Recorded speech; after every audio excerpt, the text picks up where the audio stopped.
नमस्कार, लोकतंत्र देख रहे हैं आप। मैं हूं आपके साथ नेहा दुबे। देश की राजधानी दिल्ली में विधानसभा चुनाव का बिगुल बज चुका है। मैदान में राजनीतिक महारथी उतारे जा चुके हैं। हर दिन जनता को अपने पाले में लाने के लिए नए नए लोक लुभावन वायदे किए जा रहे हैं। एक दूसरे के खिलाफ राजनीतिक पार्टियां ताल ठोक रही है। बीजेपी लगातार केजरीवाल और आम आदमी पार्टी पर हमलावर है। दिल्ली में वोटर लिस्ट को लेकर बीजेपी और आम आदमी पार्टी के बीच तनाव बढ़ गया है। आपने बीजेपी पर समर्थकों के नाम कटवाने का आरोप लगाया, जबकि बीजेपी ने केजरीवाल के वोटर लिस्ट में फर्जीवाड़ा करने का आरोप लगाते हुए नया पोस्टर जारी किया। बीजेपी का कहना है कि केजरीवाल सत्ता बचाने के लिए वोटों का फर्जीवाड़ा कर रहे हैं। इसके अलावा बीजेपी ने रोहिंग्या और बांग्लादेशियों के मुद्दे को भी उठाया। केजरीवाल की पत्नी के 2 वोट होने का मामला भी चर्चा में है। वहीं आप सॉफ्ट हिंदुत्व के जरिए बीजेपी की काट ढूंढने में लगी हुई है।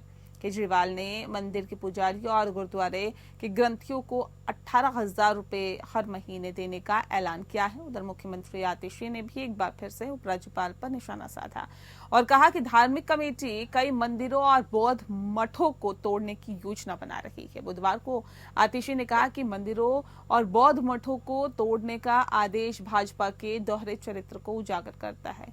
उधर प्रदेश कांग्रेस भी आप पर हमलावर है। कांग्रेस की ओर से आम आदमी पार्टी पर किए जा रहे तीखे प्रहार से राजधानी के चुनाव को दिलचस्प बनाने की दहलीज की ओर बढ़ता हुआ आगे दिखाई दे रहा है। साथ ही कांग्रेस के तेवर इसी तरह रहे तो दिल्ली विधानसभा चुनाव का त्रिकोणीय मुकाबला बेहद दिलचस्प हो जाएगा।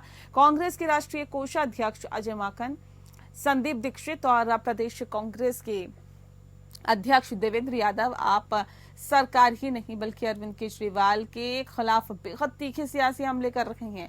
इनके हमलों को लेकर आप इतनी तिलमिला गई है कि उनके नेताओं ने AIDIA गठबंधन से कांग्रेस को बाहर करने का अन्य विपक्षी दलों के नेताओं से आग्रह तक कर डाला है। आप सरकार और केजरीवाल के खिलाफ जो प्रदेश कांग्रेस के नेताओं ने हमला करना शुरू कर दिया है। हमले की बौछारें कर दी है और अभी तक पार्टी हाईकमान की से किसी तरह की रोक टोक नहीं की गई है और चुनाव के मद्देनजर स्थानीय कांग्रेस नेता इसे पार्टी के लिए सकारात्मक संदेश के रूप में देख रहे हैं। साथ ही आपको बता दें कि पिछले 2 बार से सत्ता से बाहर रह रही कांग्रेस आम आदमी पार्टी को किसी भी कीमत पर सत्ता से बेदखल कर सत्ता पर काबिज होना चाहती है और इसके लिए कांग्रेस ने अपना मेगा प्लान तैयार कर लिया है। आम आदमी पार्टी को हराने के लिए दिल्ली कांग्रेस प्रदेश अध्यक्ष देवेंद्र यादव ने कहा है कि हम दिल्ली के लोगों के लिए कुछ गारंटी लेकर आ रहे हैं और घोषणा जल्द करेंगे ताकि वो हर व्यक्ति तक पहुंच जाए। दिल्ली चुनाव में फील्ड में हम अपनी मौजूदगी को बढ़ाने की कोशिश कर रहे हैं। कैंडिडेट अनाउंसमेंट के साथ ही हमारी मौजूदगी बढ़ी है। कांग्रेस के नेता लोगों के बीच में जाकर लोगों का दुख दर्द जानने की कोशिश कर रहे हैं। देवेंद्र यादव ने आगे कहा है कि चुनाव प्रचार में हमारी पार्टी की तरफ से मल्लिकार्जुन खड़गे, राहुल गांधी, प्रियंका गांधी, कांग्रेस शासित राज्यों के दूसरे मुख्यमंत्री जो हैं वो चुनावी मैदान में उतरेंगे और प्रचार करेंगे।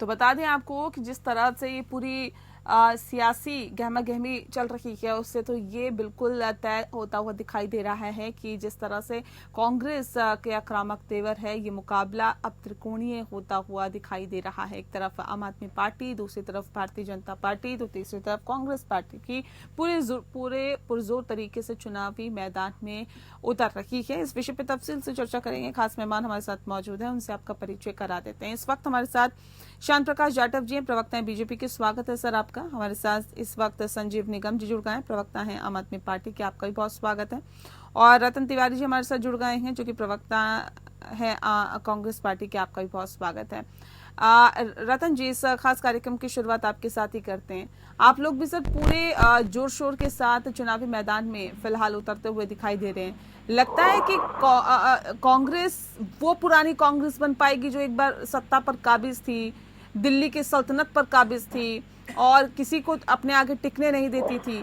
क्या उस गर्मजोशी के साथ ये चुनाव लड़ा जा रहा है और क्या ऐसा लगता है कि आम आदमी पार्टी को हिला पाएंगे आप लोग? देखिए नेहा जी, सबसे पहले मैं आपका नमस्कार करता हूँ जी। हमने दिल्ली के अंदर आपने देखा होगा बहुत सारे मुद्दों को, जमीन के जो मुद्दे थे उनको हमने उठाया है। जंतर मंतर पे जब बच्चियों को लाठी डंडों से पीटा जा रहा था तब भी हम सड़क पे थे। उन्नाव में भी आपने देखा सड़क पे थे, हाथरस में भी सड़क पे थे, संभल में भी हम गए थे। और राहुल गांधी जी ने जिस प्रकार भारत जोड़ो यात्रा के माध्यम से पूरे भारत को अपने पैरों से नापने का काम किया, जो जन समर्थन मिला, उससे ये दर्शाता है कि कांग्रेस पार्टी की तरफ लोगों का झुकाव है। और दिल्ली जो है वो केंद्र शासित प्रदेश है, अरविंद केजरीवाल हो या भारतीय जनता पार्टी हो, यह दोनों लोगों ने कहीं न कहीं दिल्ली की जनता को ठगने का काम किया है। कांग्रेस पार्टी जमीनी स्तर पे हमने मजबूती से अपना संगठन खड़ा किया। निश्चित तौर पे कांग्रेस पार्टी बहुत कमजोर हो चुकी थी, संगठन पूरी तरीके से खत्म हो चुका था, क्योंकि हमारे बड़े बड़े नेता अरविंद सिंह लवली हो या बड़े बड़े नेता यूं कहें कांग्रेस पार्टी छोड़ के चले गए थे। लेकिन जिस प्रकार देवेंद्र यादव जी के नेतृत्व में जमीन पे हमने संगठन खड़ा किया, जिस प्रकार हम आंदोलन कर रहे हैं, जिस प्रकार हमने घर घर पहुंचने का काम किया, निश्चित तौर पे अब ऐसा लगने लगा है कि कांग्रेस पार्टी का सीट यहाँ पे बहुत अच्छी मात्रा में बढ़ेगा। ठीक है संजीव निगम जी, ऐसा क्या बोल दिया, ऐसा क्या कर दिया कांग्रेस पार्टी ने कि आप लोग इंडिया गठबंधन से इन्हें बाहर करने की मांग करने लगे, तमाम विपक्षी पार्टियों को एकजुट करने लगे कि कांग्रेस पार्टी को बाहर करो? क्यों करें? देखिए, अभी सुना नहीं आपने रतन जी ने क्या बात कही कि साहब ये दोनों के दोनों ठग हैं।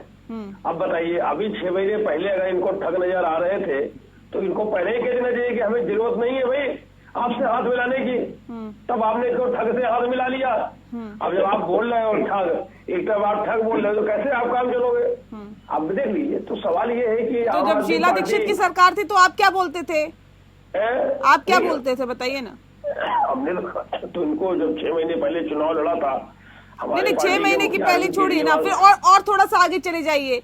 आप भी तो बोला करते थे चोर हैं, ठग हैं, करप्ट हैं, भ्रष्टाचारी हैं, हम आएंगे सत्ता में तो इनकी फाइलें खोल देंगे। आप या तो 70 साल पहले चली जाए, हम तो 6 महीने पहले की बात कर रहे हैं नेहा जी। नहीं तो थोड़ा सा और आगे जाने में क्या गुरेज है बताइए ना। थोड़ा सा आगे नहीं, हम पूरा 1947 से 52 से जा सकते हैं, देख सकते हैं। तो मेरे कहने का मतलब, अगर कांग्रेस पार्टी हो, कांग्रेस पार्टी ने ज्यादातर राज किया है, इसमें तो कोई शक की बात नहीं है। और अगर बहुत बेहतर होता, समस्याएं थी, दिक्कतें थी, परेशानियां थी, घोटाले कपड़े हो रहे थे, तो एक नई पार्टी का उदय हुआ। मैं नहीं समझता था कि कोई नई पार्टी के उदय होने की कोई आवश्यकता थी, लेकिन परिस्थितियों बस समस्या मतलब समय ने जो है एक नई पार्टी का उदय कराया। और उस नई पार्टी ने अपने 10 वर्षों के 11 वर्षों में जो भी समय रहा, उसमें अपनी पूरी ताकत, पूरी क्षमता से लोगों के लिए काम किए। अब ठीक है, जो बात उन्हें कहना है वो कहने के लिए आजाद है, स्वतंत्र है, सब कुछ सही है, वो करें। लेकिन मैं आपको बता रहा हूं कि अपने अनुभव के आधार पर ये 10-11 वर्षों में कि अरविंद जी को दिल्ली से कोई हिला नहीं सकता। उसका कारण है, क्यों कह रहे हैं कि जो लोगों के बीच में जो जगह बनाई है, जो कार्य किया है, बिजली का, पानी का, स्कूलों का आमूल चूल परिवर्तन। बताइए, कोई पार्टी की बात करती है स्कूलों की, अस्पतालों की, और यही एक आम आदमी की मूलभूत जरूरतों से संबंधित है। बाकी आपने जो है संसद बनवा ली, नहीं बनवा ली, चलो आप वहां पर जो है वहां पर प्रोजेक्ट चल रहा है साहब, ये बुलेट ट्रेन का, तो जिससे आम जनता का सरोकार है, आपने कोई ऐसी बात ही नहीं की। ये बात अरविंद केजरीवाल साहब करते, बुजुर्गों को तो ये तीर्थ यात्रा कराते। कितने लोग हैं यहाँ पर, ऐसे लोग हैं जिनके बेटे बहू अपनी पेरेंट्स को वो सम्मान नहीं दे रहे हैं, जो कि दिल्ली का बेटा अरविंद केजरीवाल उन्हें सम्मान दे रहा है। उनको लेकर के जो है तीर्थ यात्रा भी करा रहे हैं भारत के अलग अलग जगहों में, जहां भी जाना होता है जिसको। तो ऐसे व्यक्ति को कौन हटाना चाहेगा? तो इस मुगालते में ना रहे कोई, चाहे भारतीय जनता पार्टी हो, चाहे कांग्रेस पार्टी हो, आपको ठीक है। देखिए शांत प्रकाश जी, सीधे सीधे आरोप लग रहे हैं कि जो जनता से जुड़े हुए मुद्दे हैं उनका तो कोई मतलब नहीं है। कहीं पोस्टर छपवाए जा रहे हैं, कहीं कुछ आरोप लगाए जा रहे हैं, कहीं कुछ आरोप लगाए जा रहे हैं। हाल ही में पोस्टर भी छपवा दिया और किससे इश्क है, किससे प्यार है, वो तमाम चीजें उसमें लिखी हुई है। तो ये क्या बताना चाहते हैं, क्या जताना चाहते हैं, और क्यों अब इतने ज्यादा दिक्कतें हो रखी है? ये तो कह रहे हैं कि उन तमाम मुद्दों को छुआ जा रहा है जिनसे जनता का कोई मतलब नहीं है, कोई सरोकार नहीं है। शांत प्रकाश जी। जिस तरीके से अरविंद केजरीवाल जी और इनकी जो टीम है वो बौखलाई हुई है, क्योंकि उनको साफ दिखाई दे रहा है कि इनकी कारगुजारियां जो है वो दिल्ली की जनता उनको किसी भी सूरत में स्वीकार नहीं करने वाली। जिस तरीके से अभी निगम जी ने कहा कि हमने पानी की व्यवस्था करी, आप ये देखें कि दिल्ली भारत की राजधानी और पूरा विश्व जो है वो भारत को देखता है, और उसकी राजधानी में किस तरीके से आदिवासियों की तरीके से जो लोग हैं वो पाइप लेकर के और टैंकरों के पीछे पीछे भाग रहे हैं। इन्होंने पानी क्या मतलब टैंकर से पानी देने की बात कही थी। टैंकर माफिया इन्होंने वहां पर पब्लिक के बीच में ला करके रख दिया, और एक एक टैंकर के अंदर 50-50, 100 पाइप डाल करके लोग, और आज जिस तरीके से पानी लेने के लिए मजबूर हैं, ये लोग उन लोगों के घर तक पाइप तक नहीं डाल पाए। इतना बड़ा झूठ बोल रहे हैं। और जिस तरीके से दिल्ली की जनता को, महिलाओं को विशेष रूप से मुफ्त डीटीसी की बसें दी, ठीक है, बहुत अच्छा किया, मगर आपने उसके एवज में दिल्ली में डीटीसी की कितनी बसें नई लगाई? पिछले 10 वर्ष में इन्होंने एक बस नहीं लगाई। केंद्र की योजना में 2000 बसें आई, इसके अतिरिक्त दिल्ली की डीटीसी की जो बसेज हैं वहां पर बिल्कुल भी उसमें कोई इजाफा नहीं। ये जो पोस्टर जारी किया आप लोगों ने, फर्जी वोटर से इश्क है केजरीवाल को, उसका क्या मतलब फर्जी वोटर की बात देखें, फर्जी वोटर के लिए कल से 3 दिन से ये चल रहा है कि संजय सिंह जी की पत्नी का वोट काट दिया। आप मुझे एक बात बताएं, उनकी पत्नी का वोट सुल्तानपुर में भी रजिस्टर्ड है उत्तर प्रदेश में, और दिल्ली में भी रजिस्टर्ड है। इसी तरीके से केजरीवाल जी की पत्नी का, आपको मालूम है ना कि किसी भी इंसान को 2 वोट रखने का अधिकार नहीं है, वो जघन्य अपराध है, वो कानून के हिसाब से गलत है। आप उस पर राजनीति कर रहे हैं। और दूसरा, जिस तरीके से आपने एक घर में 4 वोट की जगह, जिस व्यक्ति का घर है उसके 4 वोट के अलावा वहां पर 60-70 वोट और जुड़वाए हुए हैं। आप इस तरीके से जोड़ रहे हैं उन लोगों के वोट, और विशेष रूप से वो लोग जो बांग्लादेश के गलत रास्ते से दिल्ली में आए हुए हैं, आपने गलत तरीके से यहाँ ठीक है संजीव जी जवाब दीजिए। देखिए ये तो कह रहे हैं कि फर्जी वोटर से इश्क है, और दूसरी बात सुनिए, ये जो पोस्टर जारी किया गया उसमें चुनावी हिंदू ये भी वर्ड लिखा हुआ है, ये भी शब्द लिखे हुए हैं, तो ये चुनावी हिंदू बताया जा रहा है केजरीवाल को। सुन रहा था जिस तरीके से अरविंद केजरीवाल जी का व्यवहार है, आपको मालूम है कि अरविंद केजरीवाल जी ने एक बार कहानी सुनाई थी, कहानी सुनाते थे राम मंदिर के दौर में, कि किस तरीके से उनकी माता जी ने सपने देखा। तो आप ये देखें कि उस वक्त में इनको मस्जिद से प्यार था, आज अचानक वोट हुआ, जैसे ही वोट डालने का समय आया इनको मंदिर से प्यार हो गया, पुजारियों से प्यार हो गया, ग्रंथियों से प्यार हो गया। इस प्रकार का चुनावी जो हिंदुत्व जो इनके शरीर में घुसा हुआ है और जो अभी चुनाव से पूर्व निकल रहा है, तो स्वाभाविक बात है कि दिल्ली की जनता जो सनातन के प्रति जो जिनका जो है एक वो है, तो उस पर अपना वोट को कब्जा करने के लिए कि मुस्लिम वोट तो मैं जोड़ ही रखा है, मैं इस वोट को भी क्यों छोड़ू, तो उनको अपनी ओर आकर्षित करने के लिए अपना जो है इन्होंने। ठीक है संजीव जी अब जवाब दे रहे, सुनते हैं संजीव जी जल्दी से। जाटव साहब, तकलीफ तो इसी बात की है कि आप लोग कोई भी कोई काम की राजनीति की बात नहीं करोगे। क्या आपने किया है ये बताओगे नहीं, क्या आप करने वाले हो ये बताओगे। तो ये तो अब आपको बताना है ना कि आपने क्या किया है। सुनिए जाटव जी थोड़ी बताएंगे, दिल्ली में तो आपकी सरकार है, आपको बताना होगा ना। हमने बताया ना, कहाँ बता रहे हैं आप लोग? तो बता रहे हैं 18,000 रुपए पुजारियों को देंगे, ग्रंथियों को देंगे, आप लोग बता रहे हैं कि हम तो जी ये काम कर। मुझे सुन लीजिए, नहीं बताइए ना, बताइए। रोज डेली अरविंद केजरीवाल साहब बता रहे हैं आज हम महिला सम्मान के लिए हम ये व्यवस्था 2100 रुपए की व्यवस्था करेंगे। नहीं आप ये बताइए ना, आप चुनावी हिंदू क्यों नहीं है? अगर भारतीय जनता पार्टी पोस्टर जारी कर चुकी है कि देखिए चुनावी हिंदू है केजरीवाल, तो क्यों नहीं है ये तो साबित करिए ना। ये सुनिए ये फिरका फिरस्ती हिंदू मुसलमान का काम जो है ये इन्हीं को करने दीजिए। हमारा क्या है, इंसान से हो इंसान का जवाब नहीं दीजिएगा क्या उसका? उस पोस्टर पे जवाब नहीं दीजिएगा? क्या हिंदू, क्या मुस्लिम, क्या सिख, क्या ईसाई, आपस में सब भाई सबके लिए करना है। 2013 से मौलवियों को आप दे रहे हैं ना, उनको तनख्वाह दे रहे हैं ना, पुजारियों को क्यों नहीं? फिर हिंदू और मुसलमान क्यों नहीं हो? आ तो गया पुजारियों का भी नंबर। कितने साल बाद आया? कितने साल बाद आया? के बारे में ऐलान तो कर दिया। नहीं कितने साल बाद आया बताइए ना। अरे ठीक है, कोई बात नहीं, किसी का आगे किसी का पीछे। आगे पीछे का तो होता है कि 6 महीने आगे 6 महीने पीछे। सब लोग सब बराबर होते हैं, तो बराबर कैसे है ना सर, बताइए ना। दिखाई देने लगी तब इन्होंने घोषणा की और आपको वाकई हिंदुओं से प्यार है तो आप पंजाब में क्यों शुरू करें?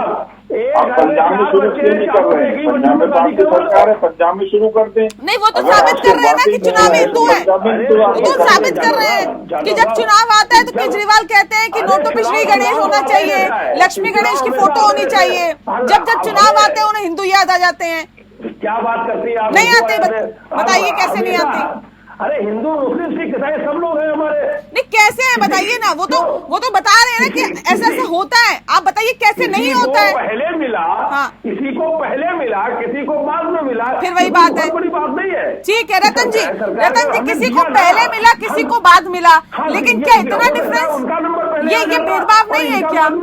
ठीक है, मैं आ रही हूँ। हमेशा जो है छोटे को, वो हमारे अल्पसंख्यक भाई है, अगर हमने उनको वरीयता क्रम में पहले दे दिया तो कौन सी मुसीबत आ गई? हमेशा जो बड़े को है वो पीछे लेना चाहिए। सरकार का मैनेजमेंट है, किसी को आगे किसी को पीछे, ये जो तो आप भी बोल दीजिए, आप भी बाकियों की तरह बोल दीजिए कि देश के संसाधनों पे सबसे पहला हक अल्पसंख्यकों का है। नहीं फिर बोल दीजिए। मैं जो बात कह रहा हूँ, घर में अगर 4 भाई है, कोई कमजोर है कोई छोटा है, कमजोर कैसे है? कैसे कमजोर है बताइए ना, आपने आर्थिक सर्वे कराया क्या उससे पहले? मैं कह रहा हूँ अगर पहले इनको मिल जाता तो आप उनको कहते रहा, उनको क्यों नहीं दिया जी? वो आपको तो आपकी प्राथमिकता पे कौन है? बिजली की अलग अलग बात है। हमारी नजर में वो भी तो आपसे इनको और उनको की बात नहीं है, आपकी प्राथमिकता में कौन है उसकी बात है। आपकी प्राथमिकता पे कौन है उसकी बात है, और चुनाव से पहले पुजारियों की याद क्यों आई उसकी बात है ना सर। सुनिए, और हर सरकार दिल्ली में एक से एक धनवान लोग पड़े हुए, संपन्न लोग पड़े हुए हैं, जो कि कोई कमी है उनके पास पैसों की। तो हमारा सरकार का मतलब क्या होता है? सरकार का मतलब होता है जो समाज में पिछड़ा है, जो किसी कारणवश कमजोर है, उसको थोड़ी मदद दे करके, थोड़ी राहत दे करके उसको ऊपर उठाना। मंदिरों के सभी पुजारी संपन्न हैं और जितने मौलवी हैं वो संपन्न नहीं है। अजीब आपका क्राइटेरिया है सर, अजीब क्राइटेरिया आप लोगों का। आप कैसे कोई भी मापदंड और पैमाना तय कर देते हैं, नहीं समझ में आता है सर। अरे स्कूल में जो सरकारी आप मुसलमान को गरीब कह करके, पिछड़ा कह करके अपमानित कर रहे हैं। और जिस तरीके ठीक है रतन तिवारी जी, देखिए भारतीय, मैं आ रही हूँ सर, आ रही हूँ, एक सेकंड रुक जाइए, एक सेकंड रतन जी, मैं आ रही हूँ। संजीव जी थोड़ा धैर्य रखिए, आ रही हूँ। रतन जी देखिए, ये तो कह रहे हैं बीजेपी कह रही है कि, मैं आ रही हूँ ना संजीव जी, एक से धैर्य रखे ना। रतन जी, बीजेपी कह रही है कि अरविंद केजरीवाल चुनावी हिंदू है, ये तमाम तरह के आरोप लगा रही है बीजेपी। क्या आपको लगता है कि चुनावी हिंदू है अरविंद केजरीवाल? देखिए, अरविंद केजरीवाल जी को दिल्ली की भी जनता समझ चुकी है, पंजाब की भी जनता समझ चुकी है। चुनावी हिंदू है या नहीं है, ये बताइए ना।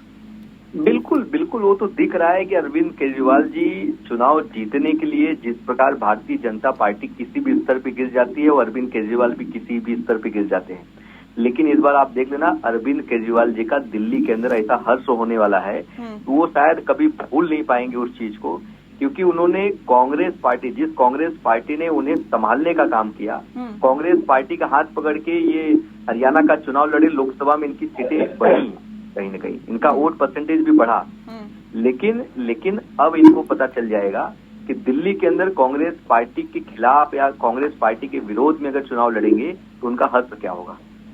और अरविंद केजरीवाल अच्छे कलाकार हैं, अच्छे ये तो कह रहे हैं आप लोगों को इंडिया गठबंधन से निकाल देना चाहिए।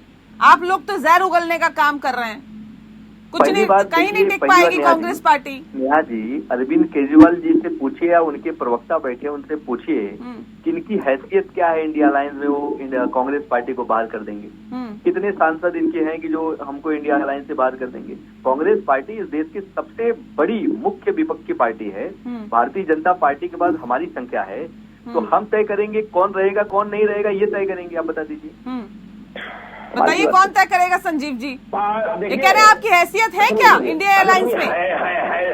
क्या हैसियत है आपकी, बताइए। जितने भी घटक दल हैं घटक दल ने अगर बहुमत से ये संकल्प ले लिया, बात उसकी नहीं। अब जब वोट डालने जाता है तो एक रिक्शा पुलिस जाए या एक डिस्ट्रिक्ट मजिस्ट्रेट जाए, दोनों का वोट बराबर होता है। हाँ। आप ये मत गलतफहमी पाले रहिए कि हमारे 100 सांसद है।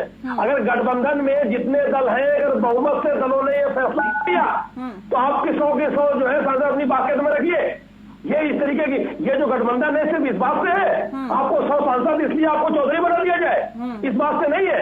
उसका क्या एजेंडा था, किन मुद्दों पर बना था, किन शर्तों पर बनाया अभी तक तो देखिए हमको केंद्र से भी भारतीय जनता पार्टी को परास्त करना है, ये ऑब्जेक्टिव था। हमको परास्त करना है, 100 सांसद की हैसियत से थोड़ी था। गलत बात कर रहे हैं। देखिए आपस में ही लड़ रहे हैं आप लोग तो, ये स्थिति है। कैसे जनता आप लोगों पे विश्वास करे? बहुत ही आपने हालात खराब कर दिए सर। अब तो आप आपस में सिर्फ फुटोवल की स्थिति में आ गए। नहीं, अनलॉजिकल बातचीत मत करिए। जो बात है सर, जब गठबंधन फिर कहते हैं आप लोग हमें केंद्र में बिठा दीजिए। कैसे जनता बिठा दे आपको? कैसे जनता आपको सल्तनत सौंप दे? कैसे सत्ता सौंप दे सर? आप लोग तो आपस में ही भिड़ जाते हैं, आपस में लड़ाई लड़ने लगते हैं। नहीं, आपस में जब अलग अलग रास्ते हैं तो काहेगा आपस में? अच्छा, अब कोई आपस नहीं है, भाईचारा खत्म। अलग अलग भाई रास्ता इन्होंने खुद ही अलग कर लिया ना भाई। इनको देवेंद्र जी ने सबसे पहले कह दिया था लोकसभा चुनावों के बाद, परिणामों के बाद भी लोग हम अलग लड़ेंगे। 2024 का रोड मैप उन्होंने बना के आप अलग लड़िए, करके बना लीजिए भाई। कार्यों पे अरविंद केजरीवाल अपनी साइकिल चला रहे हैं। यही होता, अगर आपके इतने बेहतरीन काम थे तो आपको उसकी आंखों में बिठा के रखते। आप 0 से 3 बार 0 आरोप लगाने वाले आप ही लोग हैं। अरे हम लगाने वाले आरोप और देखने वाले यही कांग्रेस है अरविंद केजरीवाल को मुख्यमंत्री की कुर्सी में बैठाने ठीक वाली है, एक एक करके बोलिए, एक एक करके एक पहले रतन जी अपनी बात रख लेते हैं, फिर मैं आपको उसका जवाब दीजिए। क्या आपने जवाब दिया? ठीक है रतन जी ठीक है चलिए। इन्होंने जो किया देश की जनता ने देखा, खास तौर पे दिल्ली की जनता ने देखा। अब आपका मेगा प्लान क्या है? कैसे अरविंद केजरीवाल की जो जड़ें हैं खत्म किया जाएगा, उसे उखाड़ फेंका जाएगा, कैसे? देखिए नेहा जी, हमारा रोड मैप जो है हम जानते हैं। हम शीला दीक्षित के किए हुए विकास कार्यों को लेकर जनता के बीच में जा रहे हैं। और शीला दीक्षित ने जो नींव रखी थी, जो दिल्ली को संवारने का काम किया, हमने मेट्रो लाने का काम किया, हमने जो दिल्ली को संवारा है उस चीज को लेके जाएंगे। हमने 2000 शीला दीक्षित आज हम लोग के बीच में नहीं है। ये तो 2 बार से जा रहे हैं ना। देश की जनता ने नकार दिया आप लोगों को, केजरीवाल को सपोर्ट किया था, यही काम को लेके गए थे ना। पिछली बार भी गए थे, उससे पिछली बार भी गए थे। इस बार ऐसा क्या है खास? नेहा जी, जिस प्रकार आम आदमी पार्टी ने, भारतीय जनता पार्टी ने भ्रम फैलाया, कांग्रेस पार्टी के ऊपर झूठे झूठे आरोप लगाए, उस भ्रम में जनता ने कांग्रेस पार्टी को नकारने का काम किया। लेकिन उसी कांग्रेस को पटरी पे लाने का भी काम कांग्रेस को इसी देश की जनता कर रही है ना। आप देखिए ना, 40 से हम 100 के ऊपर आ गए और धीरे धीरे कई राज्यों में हमारी सरकार बनी है। तो आने वाले समय में कांग्रेस पार्टी की सरकार बनी है। गलतफहमी मत रहिए, अकेले रहते तो इससे इतने 40 ठीक है। दिल्ली में अरविंद केजरीवाल की क्या हैसियत रहने वाली है वो चुनाव के बाद मालूम पड़ जाएगा। हाँ, अकेले रहते तो बिल्कुल नहीं आते इतने। वकालत जो कर रहे हैं आप 100 आ गए, मतलब अकेले लड़ते तो 100 पे भी नहीं आते, आप ये कह रहे हैं? बिल्कुल नहीं आते। जो बात है, जो सत्य गठबंधन की ताकत रही है ना, उस ताकत ने जो पूछिए कि आम आदमी पार्टी के समर्थन से कहाँ हमारी सीट बढ़ी है? पंजाब में तो हम अकेले लड़ रहे थे। मैं सवाल आम आदमी पार्टी का दिल्ली में हम साथ में लड़के जहाँ आम आदमी पार्टी से क्या मतलब है? पंजाब में तो हम अकेले लड़ रहे थे, दिल्ली में क्या फायदा हुआ? गठबंधन है। आम आदमी पार्टी को अगर सपोर्ट अगर किसी ने दिया है तो कांग्रेस पार्टी ने दिया है। और आम आदमी पार्टी की दुर्दशा दिल्ली में क्या होने वाली है वो सामने दिख रहा है। ठीक है, लेकिन संजीव जी, इससे पहले हमने देखा सर आप लोग कैसे गठबंधन करने के लिए परेशान थे कांग्रेस पार्टी से। अब भले ही एक दूसरे को नीचा दिखाने का कार्य कर रहे हो, लेकिन उससे पहले एमसीडी चुनाव में देख लीजिए ना सर, आप लोगों की तरफ से कितने बयान आए कांग्रेस से गठबंधन करने के लिए। इससे पहले जो चुनाव था उसमें देख लीजिए ना सर, लोकसभा चुनाव में। बता दो, लोकसभा के दरमियान गठबंधन हुआ था। लोकसभा चुनावों में एमसीडी में भी तो आप चुनाव में गठबंधन करने के लिए परेशान थे। नहीं, क्या होता है सर? पहले के बयान उठा के देख लीजिए अपने। विधानसभा में बताइए, इस विधानसभा चुनाव में जिसे कौन लड़ाई था? दिल्ली विधानसभा में नहीं था। विधानसभा की बात नहीं कर रही मैं, एमसीडी चुनाव की बात कर रही हूँ सर। हरियाणा के एमसीडी चुनाव की बात कर रही हूँ संजीव जी, एमसीडी चुनाव की बात कर रही हूँ। और यकीन नहीं आ रहा तो आप अपने बड़े सीनियर नेताओं से पूछ लीजिएगा कितना परेशान थे आप लोग चुनाव में करने के लिए। खैर, मैं शांत प्रकाश जी करूँ। हाँ, दिल्ली का सर, दिल्ली की बात कर रही हूँ मैं शांत प्रकाश। मैं 24 घंटे अपने सिस्टम में रहता हूँ, आप गलत बात कर रही है। उन्होंने जब इनकार कर दिया तो हमने उसी टाइम ठीक है, आप अपने हिसाब से। आप परेशान थे ना, आपने आगे से प्रस्ताव दिया था ना, वहां से नहीं मिला आपको अच्छा रिस्पांस, वो एक अलग चीज है। श्याम प्रकाश जी, अब तो प्रधानमंत्री नरेंद्र मोदी भी कमान संभाल रहे हैं दिल्ली की, क्या लगता है और ज्यादा गर्मजोशी के साथ दिल्ली की जो अभी राजनीति है और ज्यादा गर्माएगी? देखिए, प्रधानमंत्री मोदी जी हमारे प्रधानमंत्री हैं, साथ साथ वो भाजपा के कार्यकर्ता भी हैं। तो वही बात है, जहाँ भी चुनाव होता है वहाँ पर प्रधानमंत्री जी जो है हमारे सभी कार्यकर्ताओं का मनोबल बढ़ाने के लिए वहाँ मौजूद रहते हैं। जिस तरीके का विषय उनके द्वारा रखा जाता है हमारे सभी कार्यकर्ता उसका अनुसरण करते हैं। और दिल्ली की जो स्थिति है मैं समझता हूँ इस बार बिल्कुल बदलने वाला है माहौल। जिस तरीके से अरविंद केजरीवाल और पिछले दौर में कांग्रेस का जो हाल वहां पर रहा, दिल्ली को जिस तरीके से उन्होंने लूटा, उससे मैं समझता हूँ दिल्ली की जनता को निजात मिलेगा। और हम जिस तरीके से देश के अन्य राज्यों में बेहतर कार्य कर रहे हैं, इस तरीके से दिल्ली को इनसे आजादी मिलेगी और बेहतरीन कार्य जो है दिल्ली में हो पाएंगे। आप रैपिड रेल देखें, दिल्ली का जो पोर्शन है बिल्कुल पेंडिंग पड़ा हुआ, जबकि उत्तर प्रदेश का सारा पोर्शन जो है वो रैपिड रेल का वो कंप्लीट हो चुका है। वो केवल अरविंद केजरीवाल के कारण ही, क्योंकि वो पैसा नहीं दे रहे। और जिस तरीके से दिल्ली की सड़कों का हाल है वो भी जग जाहिर है। जो सड़कें बनी वो 1993 से 98 के दौर में हमने, जिस वक्त चाय सिंह वर्मा और मदन लाल खुराना जी मुख्यमंत्री रहे, उस दौर में हमने उनको शुरू किया था। वो सारे फ्लाईओवर जो हैं वो मतलब आप ये देखिए कहीं कोई इजाफा नहीं हुआ। केवल इन लोगों ने दिल्ली को जिस तरीके से लूटने का तमाम प्रयास किए, उनको छोड़ा नहीं। उनसे जनता को निजात मिलेगी और मैं समझता हूँ कि दिल्ली एक वाकई जो है देश की खूबसूरत राजधानी के रूप में नजर आएगी। हमारी जब बिल्कुल, दिल्ली की जनता क्या चाहती है इसके लिए थोड़ा सा और इंतजार करना पड़ेगा। हालांकि आरोप प्रत्यारोप के बीच में कई ऐसे मुद्दे हैं जो सीधे सीधे जनता से सरोकार रखते हैं, लेकिन जनता से सरोकार रखने वाले मुद्दों को कितना उठाया जाएगा, कितने उस पर बातचीत की जाएगी, ये देश की जनता, दिल्ली की जनता खास तौर पर देख रही है। बहरहाल बहुत शुक्रिया आप सभी का हमारे साथ इस खास चर्चा में शामिल होने के लिए। लोकतंत्र में फिलहाल के लिए इतना ही। नमस्कार।